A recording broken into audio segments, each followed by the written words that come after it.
सहकार मंत्र्यांच्या वादग्रस्त विधानानंतर आता संतप्त प्रतिक्रिया यायला सुरुवात झाली आहे. माझ्यासोबत छावा संघटनेचे प्रदेशाध्यक्ष विजयकुमार घाडगे. सहकार मंत्री म्हणतायत लोकांना कर्जमाफीचा नाद लागलाय आणि निवडून येण्यासाठी आम्ही हे आश्वासन देत असतो. कसं बघताय हे सगळं उत्तर? नाही, सहकार मंत्र्यांनी खरं बोलले असं मला वाटतं. म्हणजे अजित पवारांनी निवडणुकीच्या अगोदर जी घोषणा केली होती की पहिल्या कॅबिनेटमध्ये आम्ही शेतकऱ्यांचा सातबारा कोरा करू. म्हणजे ही निवडणुका जिंकण्यासाठी खोटं आश्वासन देतोय आपण, हे अजित पवारांनी या मंत्र्यांना सांगितलेलं आहे अगोदर.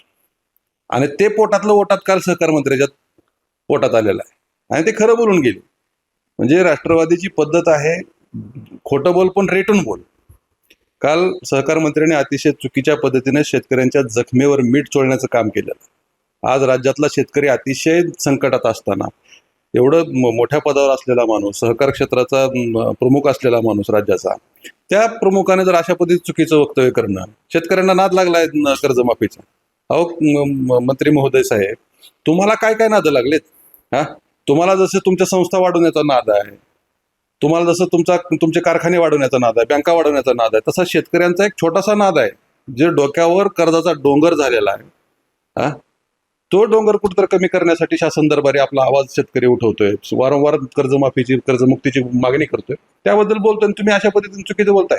तुम्हाला नैतिक अधिकार नाही पदावर राहायचा. अजित पवारांनी अशा लोकांना हाकलून दिलं पाहिजे. त्यांनी दिलगिरी व्यक्त केली आहे. दिलगिरीनं काहीच होत नाही हो. गेल्या वेळेस काय झालं, माणिकराव कोकाटे काय म्हणले, माझा आणि त्या रम्मीचा संबंध नाही. काय अहो, विधिमंडळाचा चौकशी अहवाल अजून बाहेर आलाच नाही. सरकार तुमचं आहे, मेजॉरिटीने तुम्ही बसलात, तुम्ही सगळे कारभारी असल्यामुळे तुम्ही तो अहवाल सुद्धा बाहेर दिलेला नाही. अशा चौका करायच्या वारंवार दिलगिरी मागायची. पुन्हा काहीतरी चुकलंय असंच लक्षात आल्याच्या नंतर लगेचच काय म्हणायचं, मी शेतकऱ्यांचा पोरगा आहे, मी पण शेतकरीच आहे. तुम्हाला आता शेतकरी आठवतो आणि शेतकरी तुमच्या समोर एक पोटतिडकीनं मागणी मांडतोय कर्जमाफीची, ते तुम्हाला दिसत नाही. तेव्हा तुम्ही शेतकऱ्याची पुत्र नाहीत. मंत्री पदाची हवा तुमच्या डोक्यात आहे आणि आम्हाला तर बाबासाहेब पाटील हे चांगले व्यक्ती म्हणून आम्हाला वाटत होते, राजकारणातले एक स्वच्छ व्यक्ती असं वाटत होतं.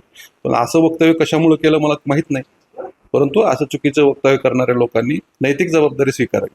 आता तुमचं वय पण झालेलं, तुम्हाला असं मला वाटतं वयामानानं शब्द तोंडून गेला बी असेल, आपण तो नैतिक जबाबदारी स्वीकारून पदावरून बाजूला.